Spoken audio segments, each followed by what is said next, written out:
Belichick's lost a step to me. I'm not going to do this. This is Anik Squared. What's up, everybody? Welcome to episode 3. Anik Squared. Bro, it's Anik Squared episode 3. That tea, you're going to spill that tea, bro. Like, I'm telling you, we're in my house today, Boca Raton, Florida. Oh. No, this is start over. Oh, I thought you were stopping the show. I'm not starting over. It's episode 3, Anik Squared. That was intentional to some degree. I just don't want you spilling your tea in my house. I didn't just get a new sofa like you did. Anyway, I wanted to start the show today. Hey, here with my guy, Jon Anik. But what was really in my head is like, this motherfucker. We had a really interesting week in Las Vegas last week. My name is Jason Anik, my twin brother, Jon Anik, voice of the Ultimate Fighting Championship, you may know. But this is our football show, Anik Squared. For those of you who haven't joined us before, we pick 5 games against the spread. We go against each other. We love talking NFL. I know I sort of hit you in the mouth out of the gate. How you feeling? Good. I should have raised my guard to begin the show. But if you're joining us on the DraftKings YouTube channel or the Anik and Florian Podcast YouTube channel, we appreciate that very much. Maybe by season's end, the show will be so successful in terms of our selections that we'll get consideration for the DraftKings Network, the revered DraftKings Network, where the Anik and Florian Podcast resides. But it's great to be here today. Special show here for week 3. And, been diving into the injury report all morning, some trends leaning into or out of them. And, one thing I will say about Anik Squared, however sharp these selections are or however square they are, you are getting 10 organic, unique NFL selections every week to follow or fade at your own leisure or pleasure. So at the very least, if you're looking for free plays, you're getting 10 of them. They don't cost you anything. Yeah. So, and I have to say too, some of our fans may be fans of the UFC, some of them not at all. But dude, the stretch for you, you got 31 days, if I'm not mistaken, home, which is unheard of. Don't tell my boss, right? He might be actually watching Anik Squared today. 31 nights at home. It is. The schedule was very front-loaded, 14 UFC pay-per-views this year, and a lot of those are already in the can. So, I'm always ready for the call to come in.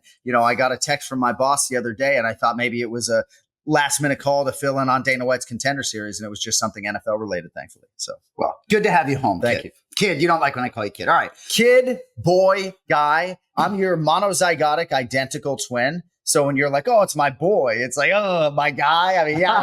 My guy, Daniel Cormier, coming up on the show today. You're my twin brother and, care for you very much and all of that. But like my boy, my guy, not so much.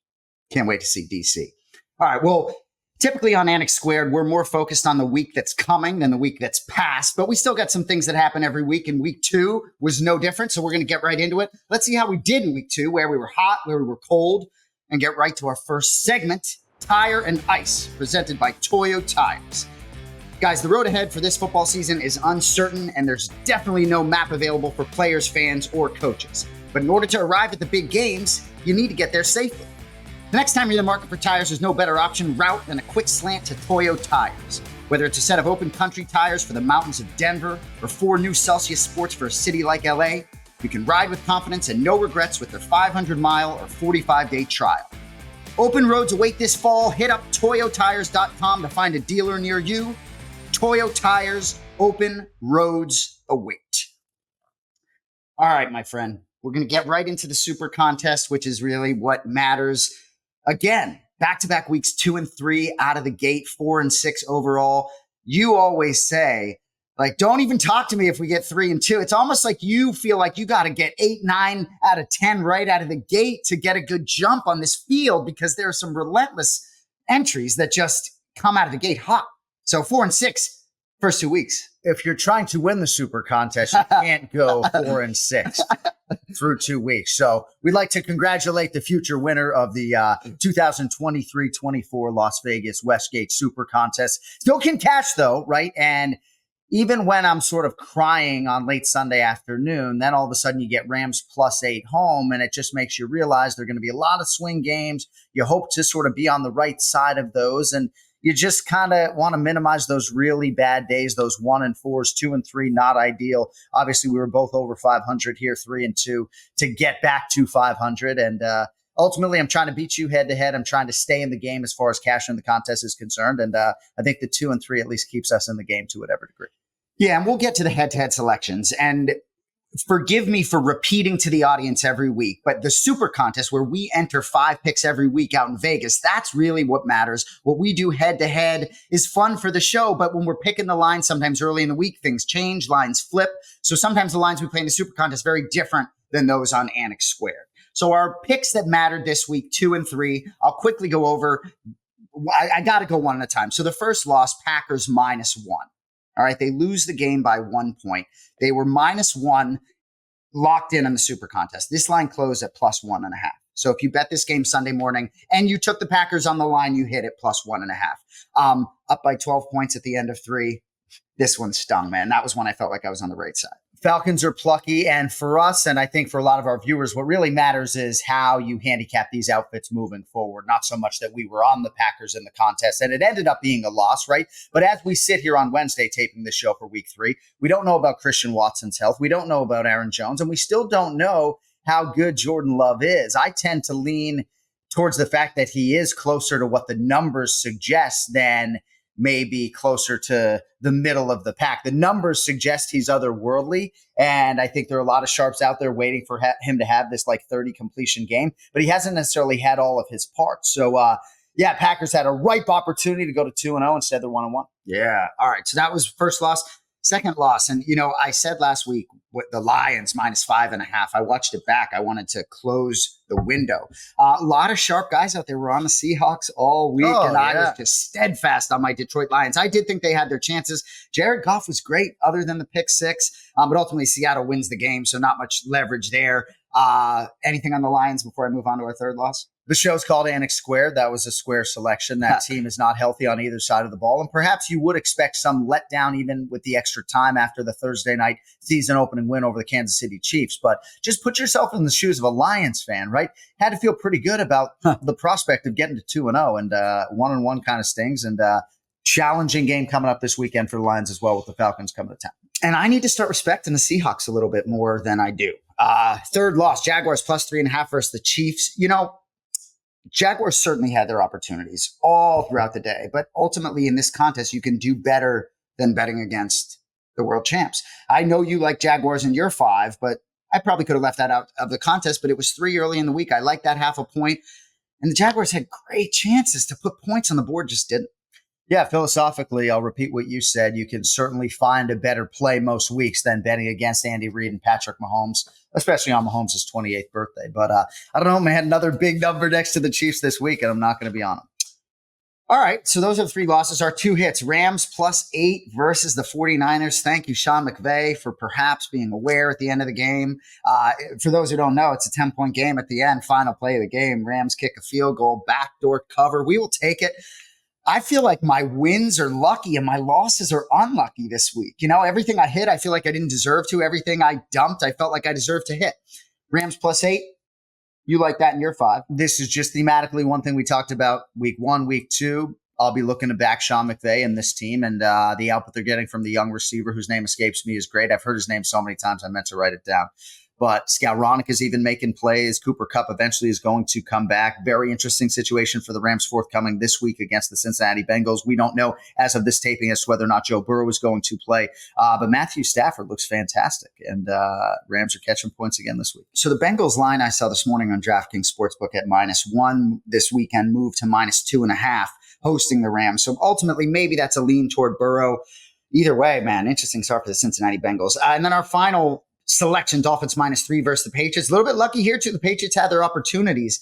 But the Patriots, they put themselves in tough spots. When you turn the ball over in this league and it leads to points on the other end, it's just very difficult to come back from that.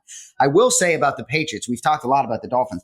Fascinating to see the different sides of the Mac Jones argument. You got arguments out there talking about how incredible really he has been, that it's been the offensive line and the receivers that have let him down.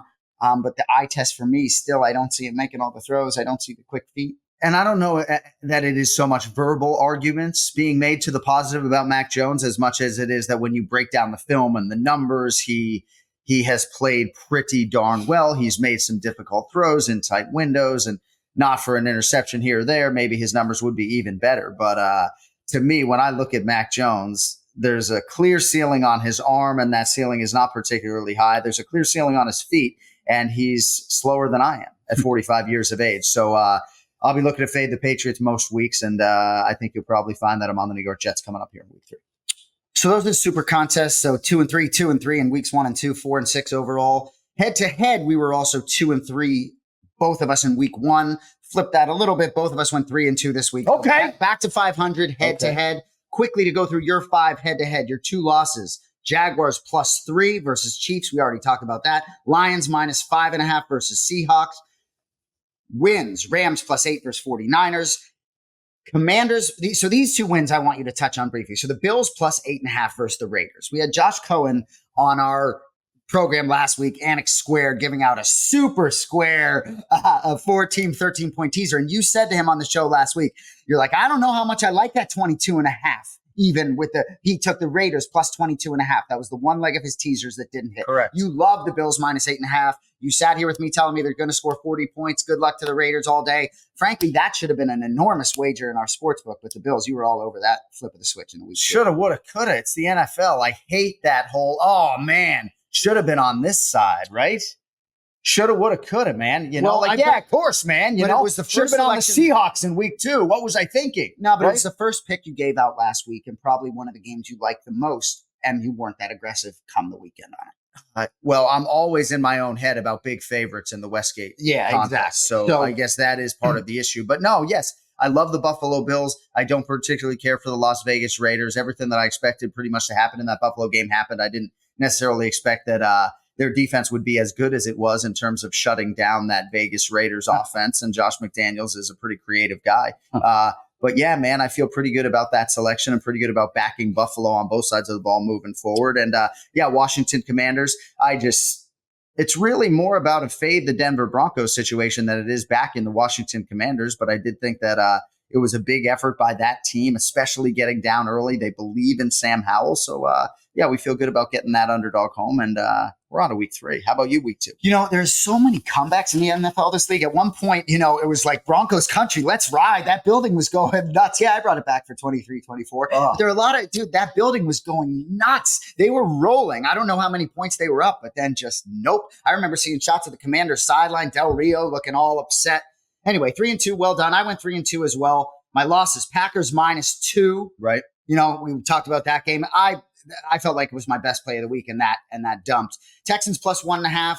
Anthony Richardson goes out, mattered not. Colts dominated, so that I didn't like. Bucks -3 versus the Bears. Bucks were in control the whole way, outgained them by 200 yards. I didn't overcomplicate that. I was glad about that. Bucks -3. Dolphins -2.5 at the Patriots I hit. And then finally, lucky as heck, I think last night, Steelers +2, 2 nights ago, versus the Browns. 2 defensive touchdowns, the injury to Nick Chubb.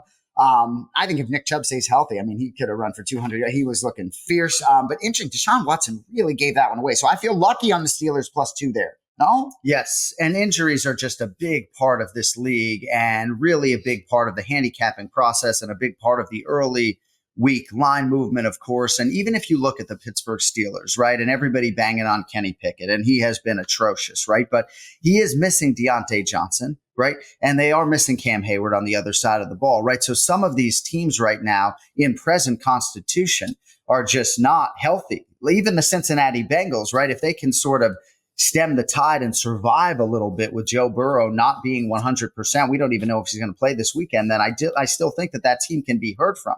The Green Bay Packers, as we referenced earlier, the Detroit Lions, we don't know what they're going to be dealing with. On and on it goes. And I just think it should be a big part of the handicap for a lot of these games, specifically when it comes to this week. And we come to you on a Wednesday. There's a lot of handicappers out there that have to make their picks on Monday, Tuesday, less than ideal. Obviously, in a perfect world, you're not making your super contest picks until Saturday morning. But a lot of information, and you got to sift through it as best you can. We got to touch base on Nick Chubb, because you said to me, that this guy, at least for your eyes, is as good as any player you've seen in the NFL all season. Devastating injury, but this guy's electric, man. He hurt the same knee in 2015. Tough on the eyes to watch this. He was so explosive. And supposedly he's a really good human being as well. You got to feel bad for Nick Chubb, as you mentioned. Collegiately went through this once, and I was going to text you at some point during that game against the Steelers that we should lead the show with Nick Chubb. In week 2, biggest storyline from week 1 was Aaron Rodgers, the Achilles, right? That was our lead story in week 2. And I was thinking that our lead story for week 3 should be that Nick Chubb is the best player that I have seen on the field. It seems like, unlike Najee Harris, when there's no hole, this dude's getting 8 yards. So to see him go down like that, and I know our next guest probably didn't even have the stomach to look at it, but to see Nick Chubb's season end like that when he looked like the MVP is hugely disturbing. Yeah. Yeah, so speaking of that, so we got a celebrity on our show today. So you all know who this guy is. Back in the day, he's winning multiple UFC championships, multiple divisions, getting into the MMA, UFC Hall of Fame. But now, dude, he's a television star. Look at the boy. DC and RC, pay-per-view analyst. Look at the legend. What's up, DC? Pleasure, brother. Yeah, I'm on Anik Squared, so I done made it. I done made it. I've been asking. I've been begging this dude, Jon Anik, for so long. Let me come on and talk football. Maybe I don't know the game like you, Jon Anik, but let me talk football. Give me a chance. Coach, put me in. Put me in, Coach. Your beautiful brick drop background with your DC wrestling logo. You look very clean today. You look lean, actually. You look like you're probably like 235 pounds right now. You're looking good, champ. I wish, Coach. But you know when I'm 235, because then I start to grow the beard out. I start to do things to try to make myself just look a little better, But no, I don't. I wish I weighed 235. I tell you, this cat, when the lights are on, it's just electricity. What, Contender Series last night, right, dude? Always something. Did he? Right? I did Contender, dog. Look at this guy, I gotta be honest with you. I don't mind Contender. I think it's fun. It's fast. It's quick. And then these kids, they fight with an urgency that we don't really see much. But John, it ain't UFC Noche. You know what I'm saying? It ain't UFC Noche. UFC Noche was my favorite night of the year to this point, man. I'm telling you. I got to figure out a Mexican flag tattoo bet for Noche UFC next year. If maybe like every Mexican fighter wins, we just go Mexican flag tattoo right on the neck. That would be good, but I'm brown, right? So you might not see the colors as clean. Yeah. Hey, so this is not necessarily a UFC free zone, but I do want to get into some NFL things with you, specifically the Nick Chubb thing that we were just discussing, right? Because, you are a Hall of Famer, and when all is said and done, you're probably going to be in 3 or 4 Hall of Fames, but you have a hard time looking at some of these sports injuries when they happen in mixed martial arts. And I would submit to you that if Nick Chubb was just wearing fight shorts, this would have been more gory than most anything you've seen, other than maybe a leg break in the octagon. So did you see the Nick Chubb injury, and how do you feel about him going down like that? So here's what I saw, right? Because you know me, right? When Weidman broke his leg, when Conor broke his leg, I never looked back. I see it the first time, and even reading the article where it said, ESPN said it's that bad. That's why they didn't continuously show replays, because it was horrible. But I saw the picture, and I saw how it was turned backwards. And you wonder, how does this happen? But then I saw it was a knee injury. So I thought by looking at the picture, John, that it would be one of those compound fractures like Anderson or like Chris. But I don't know if what happened? Was it a ligament? I don't know exactly what it was, but it looked terrible. And it was sad because this dude has been playing at a level that we haven't seen these running backs. But then it also leads to the same discussion, right? These running backs are severely underpaid. And the reason I think they don't get all the guaranteed money is because at any moment, an injury like this can happen. Football is it's a scary sport, man. And sad for Nick Chubb because he was running at a level, man, we hadn't seen it for a while. It's angry for sure. So, I think it's multiple ligaments. And, for Chris Weidman, the night he breaks his leg, right, he goes into trauma surgery in Jacksonville. So at the very least, when Chris Weidman gets through those 16 hours, it's horrifying, no doubt, and everything that he had to deal with in the aftermath, right? But at least his leg gets fixed that night. Sometimes when you have multiple ligaments, right, Nick Chubb got to fucking sit there for 10 days or whatever it is to have all the swelling go down. And you just got to know that your leg is fucking mangled and you can't go under the knife yet. It's got to be brutal. Well, the problem with an injury like that, right, is like you said, the swelling's got to go down before the doctors can go in there and do the surgery as they intend to. But it's not even the physical toll that it takes on you. It's the mental. Because you go from riding so hot, running the ball at that level, that elite level, to sitting on the couch or sitting in the hospital bed, waiting to know that time is going to be taken away. You're sitting there constantly wondering, man, am I ever, because these football players and these fighters, they're different, right? They think that it's only a matter of time before they come back. So he's sitting there thinking to himself, am I ever going to be the guy that I was before this injury? Can I run at the level that I was running? How does this recovery look? How does the rehab look? So it's more mental, where you're sitting there asking all these questions of yourself. Can I be the man that I was before? I've never had anything that severe, but I remember leaving the octagon when I fought Bigfoot Silva in Cincinnati in 2011. I broke my hand, and it was just turned all kind of ways. And while you had just made money, you start to go, I got to fight for the Strikeforce Grand Prix Championship. Am I going to be able to punch with this? What's going to be the lingering effects? Like, am I going to be afraid to throw as hard as I've thrown before? Because I had never really dealt with it. So for me, it's going to be the mental that's going to really take a toll on Nick Chubb in terms of how he recovers from this injury and where he goes after he's done. Yeah, and right in the middle of that running back prime, which really isn't a big prime. But anyway, the Saints are prime. Dude, still 30-1, your Saints. Jay, let's just say something, Jay. So I just gotta say it, man. I hope to God you ain't calling fights sounding like my boy Jon Anik. Because if I don't look down at the screen, I'm kind of thinking to myself, like, is my boy John talking to me, or is Jason I'm telling you, actually trying to sound like my guy? Dude, you're lucky we don't fuck with you on the road. I could fuck with you all day, running my mouth, hiding behind doors, but we don't. Y'all don't take it easy on me. Y'all sound just the same, bro. No question, man. Well, but you did say to me last time we were together, you were like, you're a little higher pitched. And those who really know us, you're correct. So, dude, let's talk about not for nothing. Not for nothing. It's a little higher pitch, Yeah, that's all right. I'll take it. So, dude, I know that you're a lot higher on your New Orleans Saints than I am, but dude, still 30-1 to win the Super Bowl. You gotta like that 2-0. How you feeling about your boys, man? I feel good, but can I be honest? Like I am sometimes unjustifiably confident in things. And I think at times my confidence in the Saints can be a little bit off base. And I love our defense. And defense wins championships. But bro, the offense has got to be more consistent. We aren't moving the ball consistent. We didn't move the ball consistently against Tennessee. We didn't move the ball consistently against Carolina. And the reality is we've kind of played a couple bad teams. So being 2-0 is great. And I know that Cam Jordan, and I know that DeMario Davis and Marshawn Lattimore and the rest of the boys are going to make sure that we're good defensively. But man, Derek Carr and these dudes.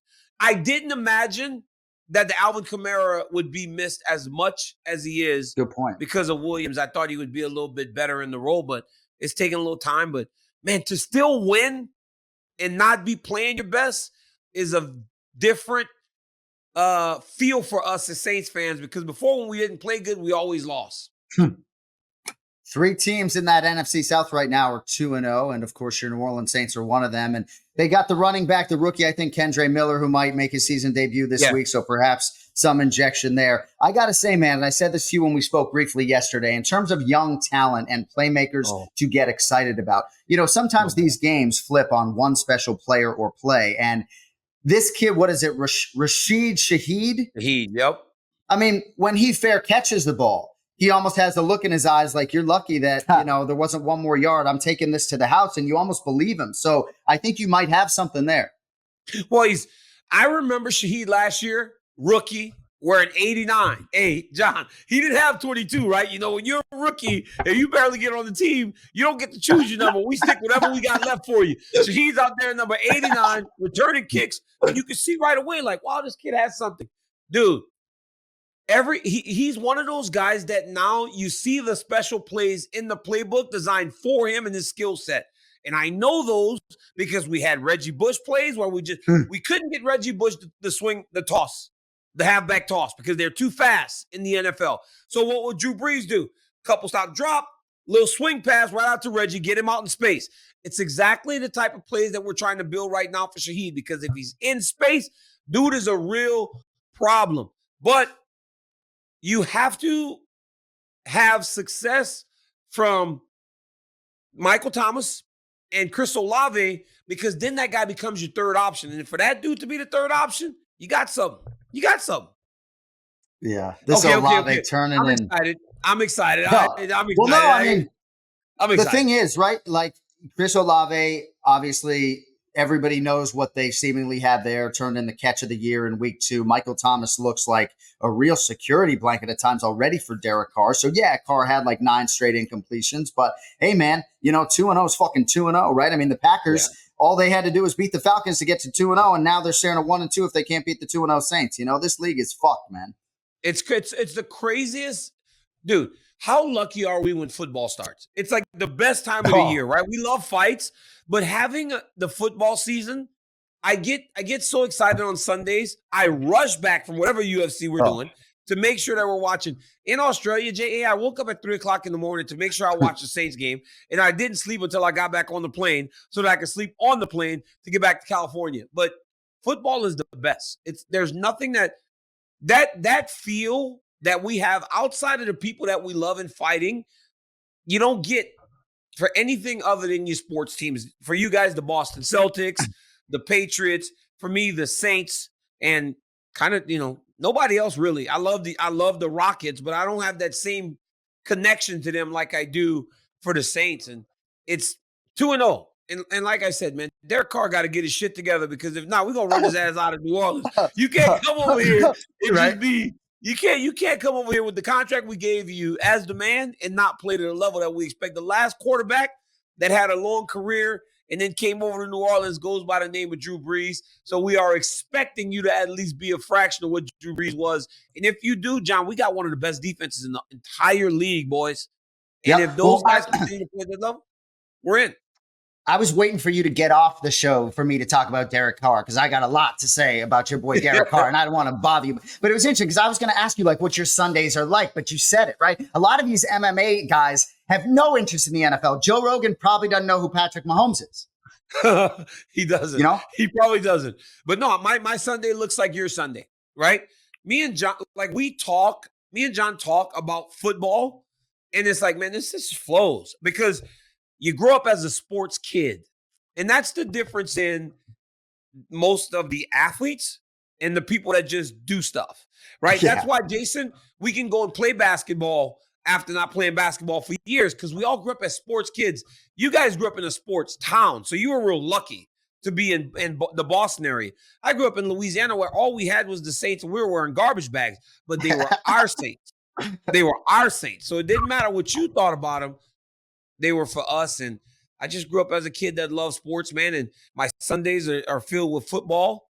During the basketball season, I'm watching basketball all week. I'm recording games. Now I'm all into golf. I watch golf every time. I'm going to the Shriners.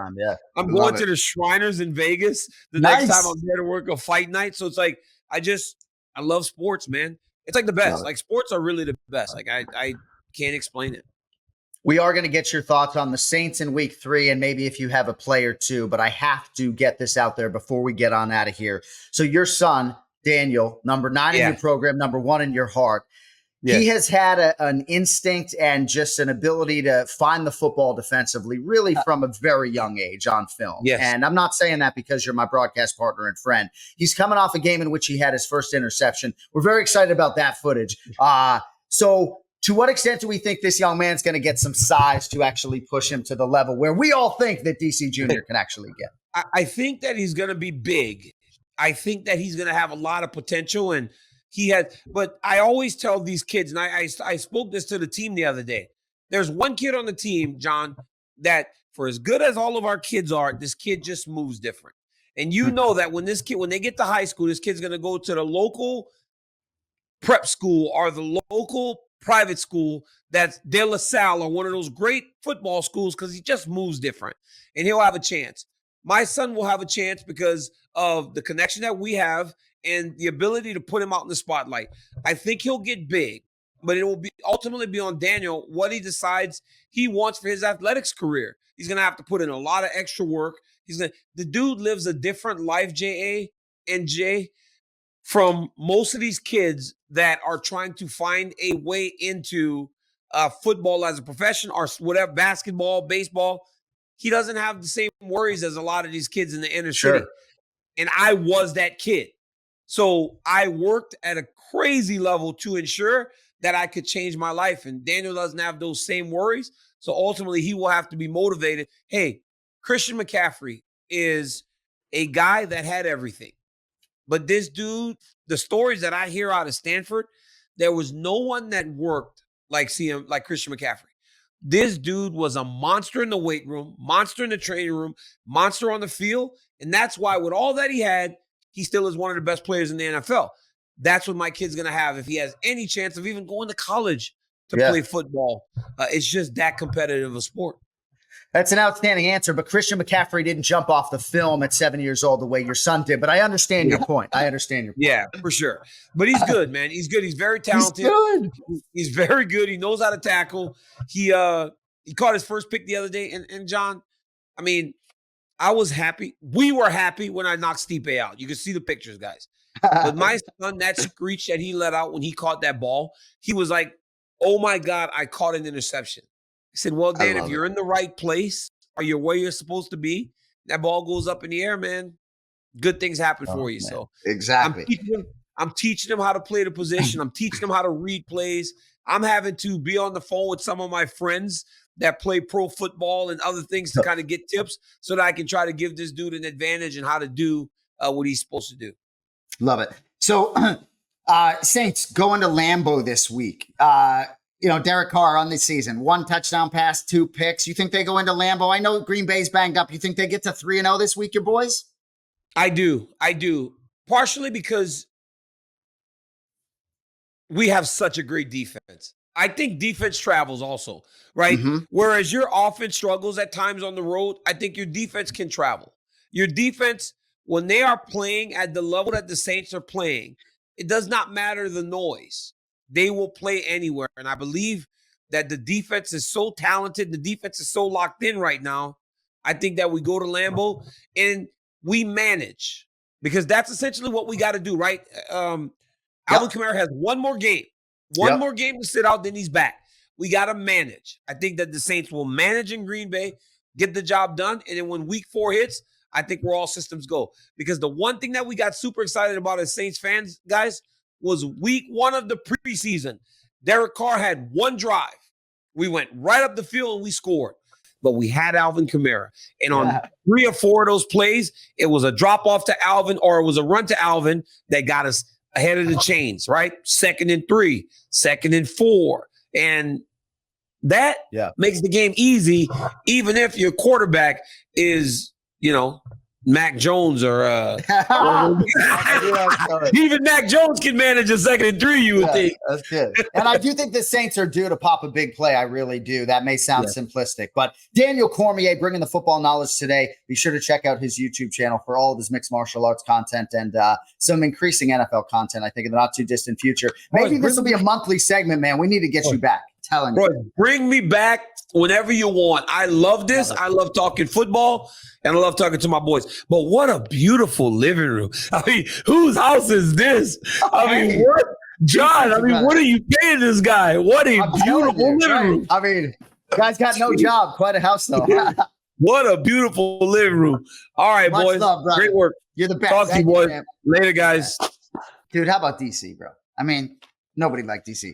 I talk all the time about this guy. It is unbelievable how interesting he is all the time, whether it's off camera, on camera, flip, and the way he can flip a switch like nobody else, man. Yeah, as naturally gifted a broadcaster as I've ever worked with. And he did undersell his son a little bit. I thought his overriding answer and theme was outstanding in terms of what the work ethic and the commitment needs to be. Like, I love sort of the only hazing I do really to my kids is be like, it's amazing you're 12 and you have no idea what hard work is. That really stinks, right? Because it's around the other corner and there's a lot of it coming your way.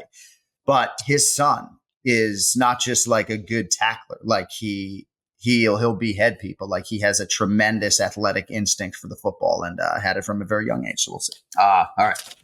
Well, let's roll on. So the NFL season, as you know, is well underway, and Sundays in my house are, again, all mine. Parked in front of the TV, locked into all things pro football, action all over the board. We at Anik Squared are happy to announce we have partnered with our title sponsor, DraftKings Sportsbook, an official partner of the National Football League, to bring all new customers an exciting way to join in on the action right now. New customers, download the DraftKings app, use our promo code SQUARED, that's SQUARED. Bet just $5 and boom, $200 in bonus bets hit your account instantly. So don't wait any longer. Get some skin in the game and download the DraftKings app now.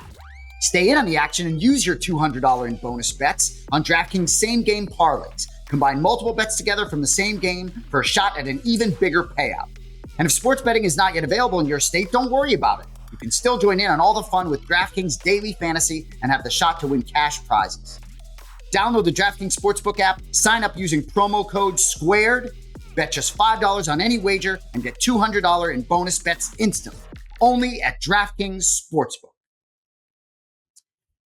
All right, so we're going to get to our head-to-head selections. Each week, we pick 5 games against the spread and against each other. Ultimate goal being to get our 5 picks locked in for the Westgate Las Vegas Super Contest. And I have to say, for me, the last 2 weeks, I was definitely driving the bus, if you will. You got to drive the bus on the 5 this week because I don't think you're going to like my 5 selections at all for a number of different reasons. Some of your rules that you've been trying to come up with, most of my selections break your fucking rules. So do mine, soft rules. And those soft rules were really just having to do with injury reports, having to do with home underdogs, big favorites, road or otherwise, just really honing in on other games that don't involve big favorites, if at all possible. But it was just a conversation, not necessarily anything that is a steadfast rule. One number that I did just want to point out before I get into my first selection. And yes, I will text you the 5 picks for the Vegas contest this week, and you can submit those 5. The Minnesota Vikings in one-score games in 2022 were 11-0. In 2023, in one-score games, they're 0-2. And I just think it's something that just speaks to this league. And I know you had a lot of future tickets on the Minnesota Vikings last year, and they seemed fraudulent at times. And this year, they got a must-win in week 3, as do the New England Patriots, as do a lot of other teams. The Cincinnati Bengals, maybe you could argue, have a must-win game against the LA Rams in a Super Bowl rematch. So I thought that was very interesting. And then just in terms of this whole theme of health as well, Atlanta Falcons, Detroit Lions is a game that we may or may not get to, right? But as of this taping, Amon-Ra St. Brown is questionable. I think he had turf toe, maybe cramps. We don't know exactly. It doesn't look like David Montgomery is going to play. I saw an offensive lineman get injured. Detroit's banged up.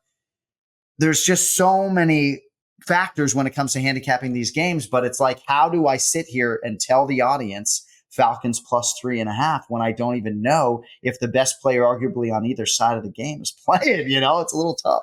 Yeah, but I also, the Packers this week with Aaron Jones, he seemed to move the line significantly, unless there's some other part of that I'm missing. He moves the line. Atlanta wins a game by a point, but the Packers, they weren't missing him early. I know. And Atlanta closed minus 1.5 in some spots. Exactly. Anyway, I started us last week. We both went 3-2, 5-5 overall. Why don't you get us going this week? All right, I'm going to take the Seattle Seahawks -6 right now on DraftKings Sportsbook, home to the Carolina Panthers. And strategically, I'm changing it up this week. I actually put these games in order because the head-to-head nature of this particular competition against this guy is such that if I lead, I need to lead with the games that I like the most. So even though I don't love having to put these in order, this is my top pick, best bet, if you will. Seattle -6, returning home to the Carolina Panthers. I can't find anyone out there who is backing Bryce Young and the Panthers. Anyone out there who says, I like Carolina this weekend, right? Short week for them coming off Monday Night Football. I say that of the Cats. They did not look good against the Saints, even though the scoreboard maybe suggests otherwise. It was only a 3-point loss. Seattle acquired a ton of momentum in winning at Detroit, even if the game and the box score was not perfect. Geno Smith was outstanding, right? He was. Gotta love watching this guy when he's on. Tyler Lockett remains just a game-changing weapon. I don't envision betting on the Seahawks a ton this year, but the Fighting Pete Carrolls get a play in week 3. I like the scheduling spot. Seahawks -6 to lead my card in week 3. So we don't share our picks with each other. So let's say I was on the Seahawks there -6. I would have to eliminate that from my 5 and pick an alternate selection. I have a feeling we're both going to like this next game, and he's going to be scrambling. My first selection shouldn't surprise you. The Dolphins -6 versus the Broncos. I expect to be betting the Dolphins a lot this year. Done it twice. I love the culture with Mike McDaniel as much as I love the roster. First home game here after beating the Chargers and the Patriots on the road. And you got the Broncos coming in town. I just can't see them giving one back here. I expect the environment in Miami this week to be all smiles. I don't necessarily think it's all smiles in Denver. I think this could be a rout. Fascinated to see what Champagne's going to get out of his boys, but I think the Dolphins win by more than a touchdown. My first selection, Miami, -6. So the Dolphins -6 would have made my card. Jalen Waddle may not play, but I think they have playmakers who can step up in his absence. Head coach just totally locked in, one of the sharper minds out there. Oh, yeah. I'm pretty firm on the Dolphins to win by a touchdown or more here. So Miami -6, -6.5, even -7. I find it hard to believe when we submit our 5 on Saturday morning that the Miami Dolphins at home are not going to make that card. So firm agreement there. Jets +3, home to the New England Patriots.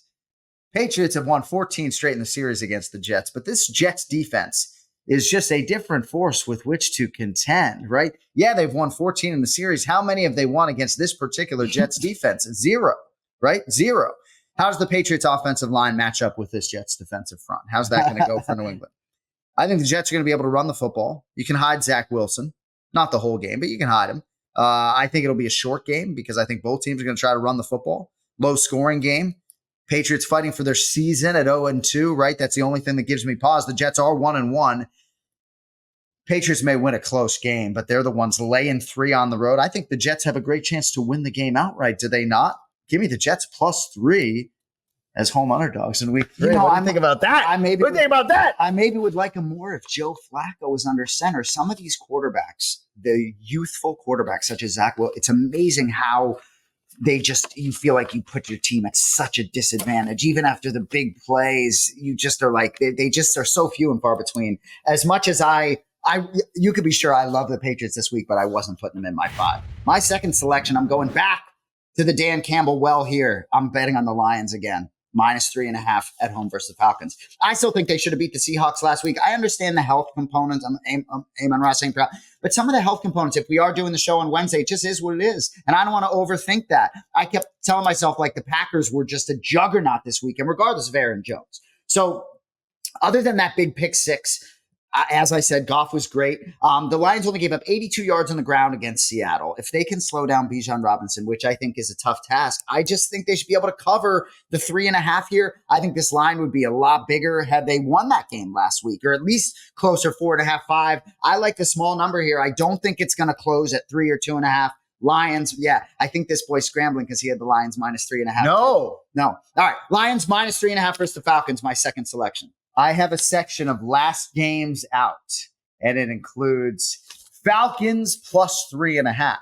So because he's on Detroit, now I don't need to go with that game. I can go with one of my other last games out. And by the way, if you see me looking down at my cellular telephone, not a shameless plug, I'm looking at the DraftKings Sportsbook because there is one rule. The best line we can get on DraftKings Sportsbook is the one that we can use. So I was just looking to see if you could maybe get the Lions at 3, but right now it is 3.5. So that is the number that goes into the book for you. Like right now, Seahawks right now, -6, -105. I'm not trying to get that 5.5. My play's on the record, but I'm just saying as of right now, we're sitting here 1:27 p.m. Eastern on a Wednesday. These lines are moving all over the goddamn joint. All right, next play for me. You know what it is. To quote the great Chris Berman, no one circles the wagons like the Buffalo Bills, -6.5 at the Washington Commanders. So are the Commanders going to beat the Buffalo Bills, start their season 3-0? Is that what's going to happen? Is that what's going to happen? I don't think it is. I don't believe so. I think they're far more likely to lose this game and then lose to the Eagles in week 4 and be closer to what we thought they were at 2-2. But I like Buffalo here. I guess some hesitation, just overriding theme, backing a big road favorite. But the Bills are a fucking wagon. Don't let week 1 fool you. Their offense is well balanced, can be explosive. Defense heard from last week. Of course, they held the Raiders under 250 yards. Commanders have a lot of confidence in Sam Howell. They seem like a unified bunch. They are getting healthier. But I don't think they're on Buffalo's level. Bills 31, Commanders 20. Did you ask for the final score? Buffalo -6.5 makes the card for week. Yeah, good pitch. I think I'm sold there. I like that. I was not on that game, but I think that may make it in the 5. Good stuff there. My third selection. Waited for DC to get out of here. Packers -2 versus the fucking Saints. I think the Saints are hot garbage, especially on offense. This is a bet against the Saints to me as much as it's a bet on the Packers. I know there's a lot of unknown with the Packers' health, but what if Aaron Jones and Christian Watson do play? They didn't play last week, and the Packers looked just fine for most of it. You know, when Josh McDaniels, it's not like he was seeking Jimmy Garoppolo. He was trying to get Derek Carr out of town because Derek Carr ain't hoisting Lombardi. It's not happening. I just don't see it. I know a few years ago when they were 13-3 with the Raiders, he was an MVP candidate. I just don't see it. For me, I think the line kind of already reflects that Christian Watson and Aaron Jones aren't going to be playing at the Packers -2. Short number at home. I don't see the Saints going 3-0. Go, Pack, go. All right, I'm mulling my fifth selection in my head as I give you selection number 4. The Indianapolis Colts +8 at the Baltimore Ravens. Gardner Minshew, pretty good fucking box score filling in for Anthony Richardson last week. I don't think there's a huge drop-off if Richardson doesn't play. For my ticket here on the show, I would prefer if he did play, but he is in the concussion protocol. So Zach Moss got it going on the ground in week 2. Ravens dealing with some injuries. They haven't been clicking on all cylinders despite that 2-0 start. And then, scheduling-wise, the Ravens go at the Cleveland Browns divisionally, then at the Pittsburgh Steelers in weeks 4 and 5, respectively. Not saying John Harbaugh is going to allow for any look ahead, but I do like this spot for the Colts. I'm catching a big number, 8 points, with a team that can score against a Baltimore offense that is not in midseason form. Colts +8 is a play for me at the Baltimore Ravens in week 3. Did you see how excited John Harbaugh was on the sidelines when they beat the Bengals last week? I mean, it's like everything's been lifted, right? The Lamar Jackson contract is over with. So anyway, I am against you there. This was my 5th selection. We're bumping it up to number 4. Ravens -8 versus the Colts. So to me, I just don't see them giving one back here against the Colts. And your point, right? Gardner Minshew, yeah, box score looked good, but a lot of times these backup quarterbacks, yeah, he really is a good backup. But sometimes when these guys end up becoming the starter, the game planning against them, they just fall flat in their face. I actually like the Ravens no matter who plays quarterback. I do think to some extent, your point may be well taken that if Richardson goes, maybe I like the Ravens a little bit more. So anyway, for me, it's definitely the Ravens here. I think they roll. I should have played them week 1 home against the Texans. The Ravens schedule is going to get more difficult. I think they have to handle business here.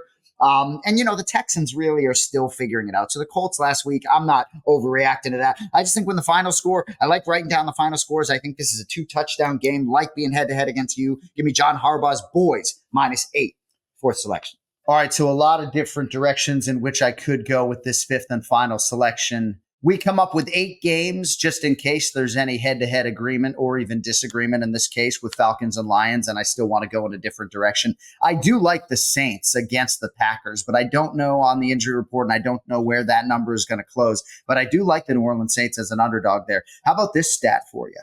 New Orleans Saints, the only team in the NFL this year that has to play on the road following a road Monday game. And they're not healthy either. So that's a really hard thing. And, of course, the New York Giants, as many people know, staying out on the West Coast after their game against Arizona. Chargers and Vikings is interesting, right? I feel like come Sunday, I might have a pretty significant bet on that game, but I'm not going to necessarily get into all of that noise right now. The Rams and Bengals game has bounced around a little bit, right? And we don't know as of this taping as to whether or not Joe Burrow is going to play. But this is going to be a play for me on Matthew Stafford. Right now, the DraftKings Sportsbook line is +2.5. Puka Nacua and everybody else getting it going. I just think Matthew Stafford looks outstanding. And the Rams defense, anchored by Aaron Donald, I think maybe has overachieved a little bit this year. It's a Super Bowl rematch, obviously, from a couple of years ago. Must win for Cincinnati, you can argue, to be sure. But I don't know, man. There's just something about this Rams outfit coming off a loss. They're playing particularly hard. Sean McVay seems interested. And I'm going to go with the LA Rams back-to-back weeks +2.5 at the Cincinnati Bengals. And let's just hope that we get that one home. And I do like the Falcons, though, +3.5. His Lions selection there is not particularly sharp. I feel, Cody Merrill just put up in the chat, Ravens -7.5 right now. That's interesting. Oh, it moved. Because we're on opposite sides. I feel like we just got to stay on the same number, though, since we're both on that game, regardless of what the number is, whether it's 7.5 or 8, It's interesting because, man, that's a tricky one that this is happening live, that it moved to 7.5, right? Because you actually should get 7.5, but then we should have Cody monitoring it the whole time. So you made your pick at 8. I think you got to, what's that whole thing? Like when you make your bed, you got to fucking sleep in it. So the reason I said you wouldn't like my picks is because my 5th selection is my 5th and final favorite, all favorites. When I look down at my board, it's all favorites. It's so for the 5, there's no way I would submit 5 picks to the Super Contest, all favorites. There's no chance. But for Anik Squared, I decided I'm not going to, with week 1 and week 2, we're starting to get a little bit more we're able to do a little bit more homework. And I just think some of these teams that really are closer to midseason form than others that might be heavy favorites, some of these lines in week 3 might be bigger in week 6 or 7 because we really know what these teams are. So my fifth and final selection tomorrow night, the San Francisco 49ers -10 hosting the Giants without Saquon Barkley. You are correct that they are staying out on the West Coast. Daboll requested this from the NFL back in May, that they would eliminate this West Coast trip there. So this was well planned, and certainly they're going to have a more enjoyable few days after that big comeback win, but a huge emotional comeback. I just think this Giants team is, I hate to say it, I was high on them going into the season, but I think they're closer to the team that was outscored 60-0 in the first 6 quarters of the season. I know they played a good half. The 49ers are just a well-oiled machine. I'm sick of rooting for the Giants too. So give me the 49ers Thursday night, -10, maybe trying to get one up on the field early, but that Thursday night game, I just think the 49ers are going to be amped up. First home game for them, I believe. Yeah. So let's go 49ers to close it out -10. That is the Thursday night tickle. And if you want to handicap the handicapper, me, it has been nice to be able to come home and actually devote some significant time to the NFL after just a crazy stretch for the UFC. We just this weekend wraps a stretch of 17 straight weeks with a live event.